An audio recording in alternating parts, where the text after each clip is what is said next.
Muraho neza. Muri iki kiganiro tugiye kurebera hamwe ibintu bitera kuribwa mu nda yo hasi ku mugore cyangwa se umukobwa utwite. Uraza kumenya ku buryo bwimbitse impamvu iyo ari yo yose ishobora gutera ubu buribwe ku mukobwa cyangwa se umugore utwite, umenye n'uko wahangana nayo. Uri buze gusoza iki kiganiro uzi gutandukanya uburibwe busanzwe bwo mu nda yo hasi ku mugore utwite bushobora gukira utagiye kwa muganga, ubutandukanye n'uburibwe budasanzwe bwateza izindi ngaruka bugomba gukira gusa ari uko ugiye kwa muganga. Njye tugiye kubana muri kino kiganiro, ndabasuhuje kandi mbahaye ikaze. Nitwa Miriam. Ndagukangurira gukora like kuko ni ingenzi cyane, ukore subscribe, ukore kukazogera kugira ngo tujye tubana mu bindi biganiro. Impamvu abagore batwite cyangwa se abakobwa batwite bakunda kuribwa mu kiziba cy'inda ni nyinshi kandi zishobora kuba zisanzwe ku buryo ntacyo zonona, cyangwa se zikaba zidasanzwe ku buryo zikeneye kwitabwaho n'abaganga. Dore zimwe mu mpamvu z'ingenzi zitera ubwo buribwe bwo mu kiziba cy'inda ku mugore utwite cyangwa se ku mukobwa utwite. Turahera ku mpamvu zisanzwe ziterwa n'impinduka zisanzwe z'inda kuri buri wese utwite, yaba umugore se cyangwa yaba umukobwa. Impamvu ya mbere ishobora gutera ubwo buribwe ni uguhinduka kw'imikaya y'imbere mu nda. Uko urusoro rukura, imyanya y'inkondo y'umura na nyababyeyi n'ibindi bice bigenda byaguka bigatera kubabara. Impamvu ya kabiri itera kuribwa mu kiziba cy'inda ku mugore utwite cyangwa se ku mukobwa utwite ni ukwaguka kw'imikaya n'imikandara y'inda.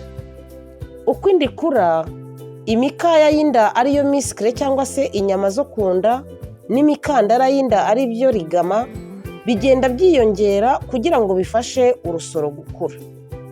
Ibyo bishobora gutera ububabare bwo mu kiziba cy'inda cyane cyane mu mezi ya mbere n'amezi yo hagati. Impamvu ya gatatu ishobora gutera kuribwa mu kiziba cy'inda ku mugore utwite cyangwa se ku mukobwa utwite ni ugukora imirimo myinshi no gutwarwa n'umunaniro. Gukora cyane, guhagarara igihe kirekire cyangwa kudasinzira bihagije bishobora gutuma umugore cyangwa se umukobwa utwite yumva aribwa mu kiziba cy'inda. Ni ukuvuga ngo mu gihe utwite ugomba kugerageza gukora imirimo mikeya kandi ukaruhuka, ukanirinda gukora ibintu ibyo ari byo byose byatuma uhagarara umwanya muremure. Impamvu ya kane ishobora gutuma umukobwa cyangwa se umugore utwite ababara mu kiziba cy'inda ni indwara yitwa douleur ligamentaire cyangwa se douleur du ligament. Iyi ni indwara isanzwe ku bagore batwite cyane cyane hagati y'igihembwe cya kabiri cy'inda. Iyi ndwara itera uburibwe bwihuta kandi bwumvikana bumeze nko gukururwa mu kiziba cy'inda. Ukaba wagira ngo ni nk'umuntu uturuka hirya agakurura mu kiziba cy'inda kandi akakubabaza ku bushake. Noneho turebere hamwe impamvu zishobora kwerekana ikibazo gikomeye. Ko twabonye ko ari mu buryo bubiri, hashobora kubaho impamvu zisanzwe zitagira icyo zonona, ariko hakabaho n'impamvu zidasanzwe zikenera kwitabwaho n'abaganga. Nizo tugezeho rero, tuzirebere hamwe n'izo mpamvu zishobora kwerekana ikibazo gikomeye twafata nk'ikimenyetso mpuruza gituma ugomba kwitabira kujya kwa muganga. Impamvu ya mbere ni uburwayi bw'inkari.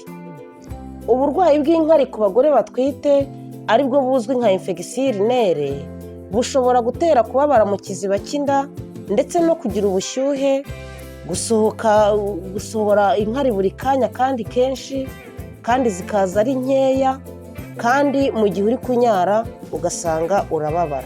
Iyo bigenze gutyo uba warwaye iyo infection urinaire, ntabwo uvuga ngo ni ibimenyetso gusa, ahubwo wihutira kujya kwa muganga. Hari nanone icyo bita miscarriage, kuvamo kw'inda itaragera igihe cyo kuvuka. Mu gihe habayeho gushaka kuvamo kw'inda itarageza igihe cyo kuvuka, habaho kubabara mu kiziba cy'inda ku buryo bikabije biherekejwe no kuva amaraso, bishobora kuba ikimenyetso byanze bikunze simusiga cy'uko iyo nda ishaka kuvamo. Nabwo ntuhagarara rero, ugerageza kwihutira kujya kwa muganga, kuko icyo ni ikimenyetso mpuruza no mu buzima busanzwe ku mugore utwite. Urumva ugize ububabare budasanzwe mu kiziba cy'inda, urangije ugiye ubona haje n'amaraso, byanze bikunze icyo ni ikimenyetso mpuruza. Impamvu ya gatatu rero ishobora kubaho idasanzwe ni icyo bita grossesse ectopique cyangwa se grossesse extra uterine, ni inda itari mu gitereko cyayo. Urusoro mu gihe ruri hanze y'umura rushobora gutera nk'ibisanzwe, nk'uko rushobora gutera ruri muri nyababyeyi, ari bya bindi abadamu bavuga ngo ni ugucura. Ariko kuko ruri ahadasanzwe bishobora gutuma umugore ababara mu gihe ruri gutera nk'uko rwagateye nyine ruri mu mura bisanzwe.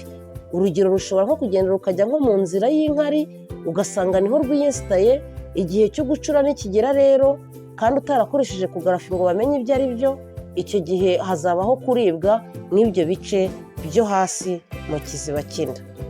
Impamvu ya kane idasanzwe ishobora kubaho ku mudamu utwite akababara mu kiziba cy'inda ni indwara zifata imyanya ndangagitsina.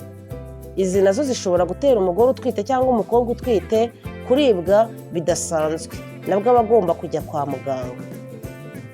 Turebere hamwe igihe uwo mugore utwite cyangwa umukobwa utwite agomba kujya kwa muganga mu buryo buri simusiga.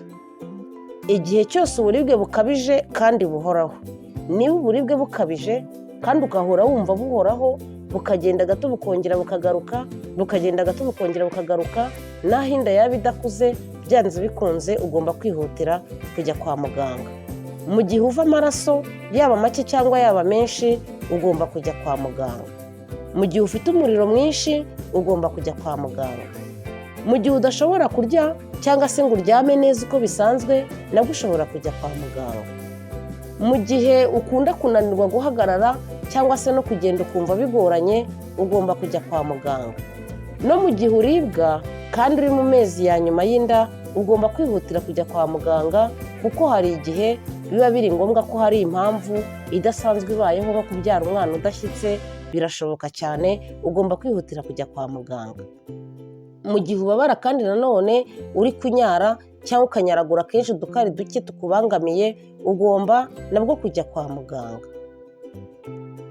Niba ubabara biri mu rugero, hari inama bwo nakugira.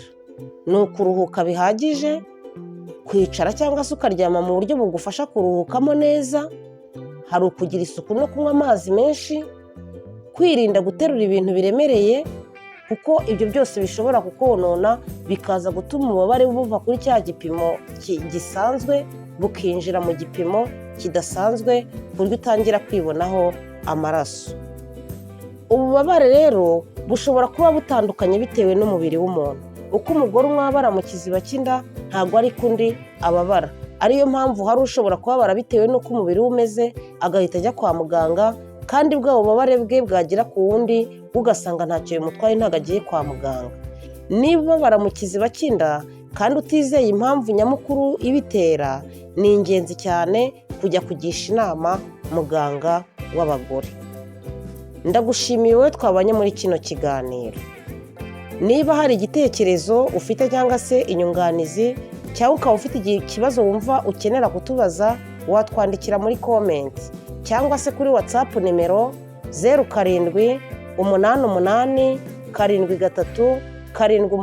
0788737815. Kora like, ukore subscribe, ukore no kukazogera.